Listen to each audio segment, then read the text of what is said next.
Hi, my name is Kania, and I'm here to present about the right to quality education for refugee children through social inclusion. So I'm going to talk about refugee children, quality education, and also social inclusion.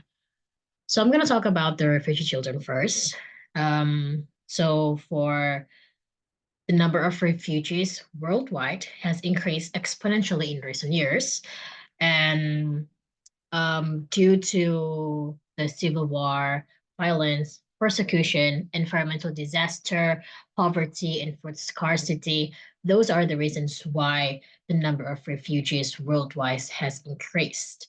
And sadly enough, children, they make up more, they represent more than half of the refugee population. So that is actually really, really sad.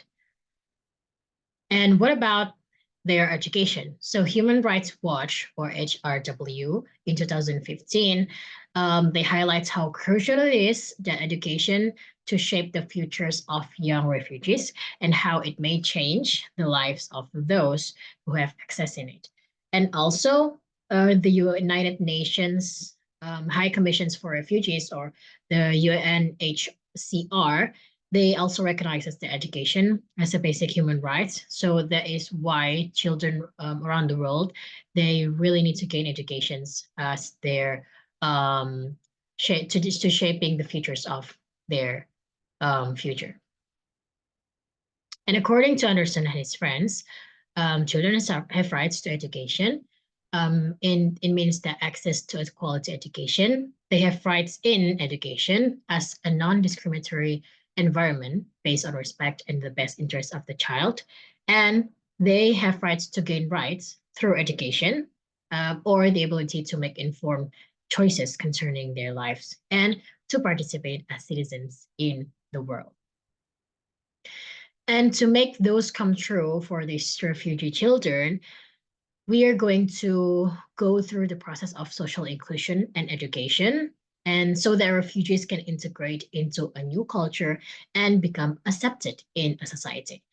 Because, as a brief information, in 2015, Sirin and Roger Sirin, they found that almost half of the surveyed Syrian youth refugees experienced symptoms of PTSD.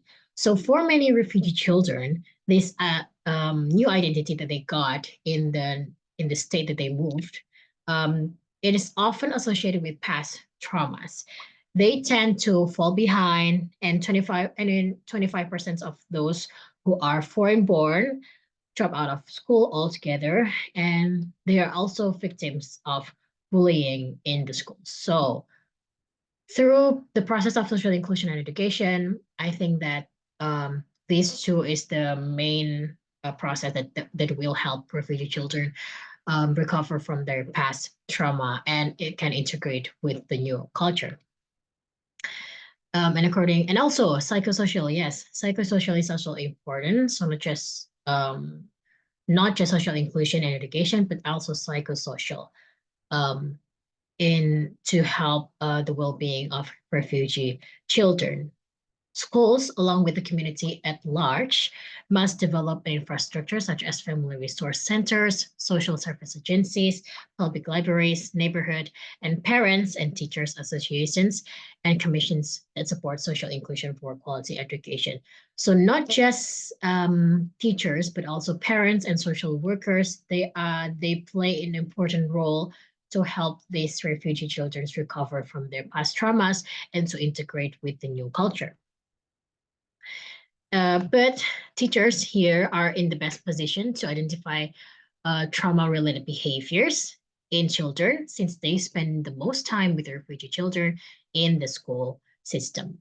And to do that, Briggs, 2007, he suggests that in a school or in an environment, they have to engage an interpreter and translate as many documents as you can, and also offer interpretation at school events rather than assigning the task to young children. So he really highlights that interpreter is actually a requirement to in an event or in a school, so that teachers and parents and children, they can communicate better, so that all of them can play their role really well. So that is it for me. I just wanted to highlight that in nowadays, in where technologies and education is such an easy access for us with privileges technologies, um, there are still children or people that needs education and rights so that they can live a better future.